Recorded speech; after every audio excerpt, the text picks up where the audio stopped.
Grant, any fresh injury concerns ahead of the weekend's game? Yeah, we had an unfortunate injury in the training ground with Andy Kennan.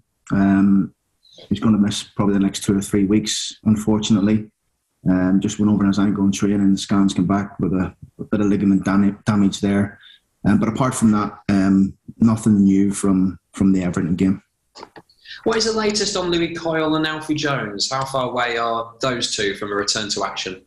Yeah, they're progressing really well. Louis's been on the pitch for the last couple of days, so we're probably looking early February for Louis, I would imagine. Alfie had a follow-up appointment with a specialist yesterday in London. Alfie's progressing well, so we're going to start dipping him in a little bit to the training as well as the fitness work with the sports science team. Again, probably we're looking at Alfie early February. Obviously, Malik is a wee bit away from that. He's got an appointment with a specialist over the next week or so to see if he can come out of his protective boot, and then he can maybe start, doing a little bit more. And I think that's about it really at the minute. Callum Elder's the other one. Callum Elder's been on the grass. Callum's looking a bit better again. We're probably looking at the end of the month for Callum, but Callum's also got international games with Australia coming up.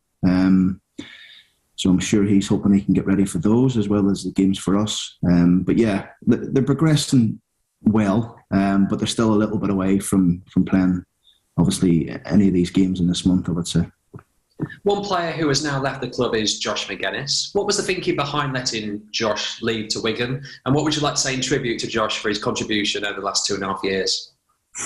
Well, it was a bit of a strange one, really, because we knew of the interest from Wigan. Well, I probably knew more than before anyone, because the manager of Wigan had given me a call in regards to Josh. My conversation with him was, nothing but good words to say about Josh, both as a player and a person. We understand the contract situation he's in at the minute. Obviously, he was in his last 6 months at the football club.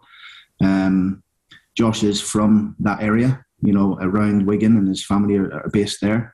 I think it's a 2.5-year contract he signed at Wigan, at 30, 31 years of age. I think everything fitted for Josh, and one thing we didn't want to do as a football club is stand in his way, given the fact that we couldn't give him any guarantees of any longer contract or at this present time, just obviously with the situation that we're in. So we shook his hand. Josh was really thankful to everybody at the training ground, and we're thankful to him. He was outstanding for his last season, particularly, and helping us, win the league.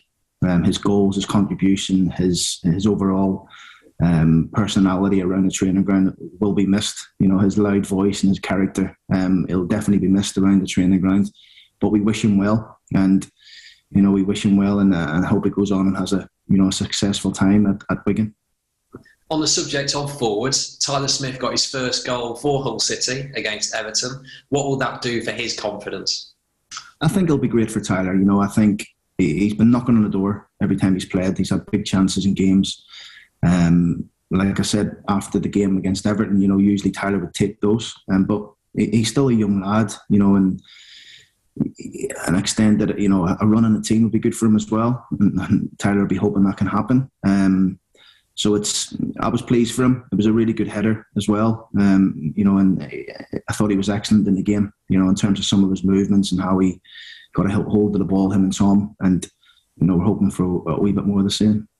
His strike partner, Tom Eaves, caught the eye with his display. Some Hull City supporters thought it was his best performance for the club. How do you get that out of Tom on a consistent basis? Well, it's more Tom getting it out of himself, really. To play consistently, it comes from within, and we're hoping that he can do it. He's had some big performances in his time here, Tom. He really has, and obviously he had competition from Mcginnis. He's had competition from Wilkes, from Tyler Smith, from Longman, from Keno. He's got good competition all the time. But when Tom plays like that, he's hard to play against, and we want to see if we can replicate that now in a more consistent basis, because when he plays like that, he's hard to deal with. And such a good lad, wants to learn, wants to get better again, really good character, and was really pleased with his performance, and hopefully he can carry that on. All of the substitutes made a real impact after coming on. Have they given you food for thought ahead of Sunday? Yeah, absolutely. I mean, it's always, when you go into picking a team, you always have to take everything into consideration. So the impact of the subs was great when they come on, and that's something we have to think about leading into Sunday's game. After such a strong performance against Everton, is the message same again for this game? Yeah, I mean, performances have been good on the whole, really. I mean, we're disappointed we've lost the last couple of league games. We felt at Blackpool we probably deserved to lose the game, and even that said, we still had massive chances in the game and probably had the best of the game, but we were under par and probably deserved to lose. Maybe a draw would have been okay, but I think in terms of the performance, it wasn't where we wanted it to be. We upped the levels in training, and which resulted in a really good performance against Everton. And we've done the same this week. So we're hoping the boys can go out there and put a performance on, again, in front of the live cameras, and see if we can get the 3 points. How does a midday kick alter your preparations? Yeah, a little bit different. I mean, look, we had the 5:30 kick-off against Everton, so it was a different sort of preparation for us. Again, it'll be a little bit different. The 12 o'clock kick-off, it means the players getting out of bed a little bit earlier and eating their food a little bit earlier, and probably eating chicken when they don't want to eat it and things like that. So it's yeah. I mean, it is a little bit different, but the players have done this before, I'm sure, either at this club or another club. So we'll make sure they are ready to go once the whistle goes at 12. 1 win in 6 for Stoke City. What have you made of their recent form?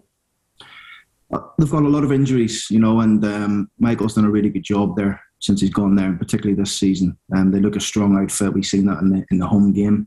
I thought we gave him a really good game there at the Britannia Stadium, really, and we had a couple of chances early on that we didn't take to take the lead.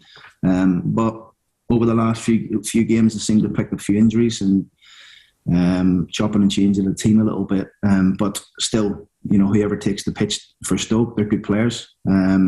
Really good players, and we have to make sure that we're ready for the opportunity, ready for this opportunity, ready for this challenge, and see if we can take the game to them.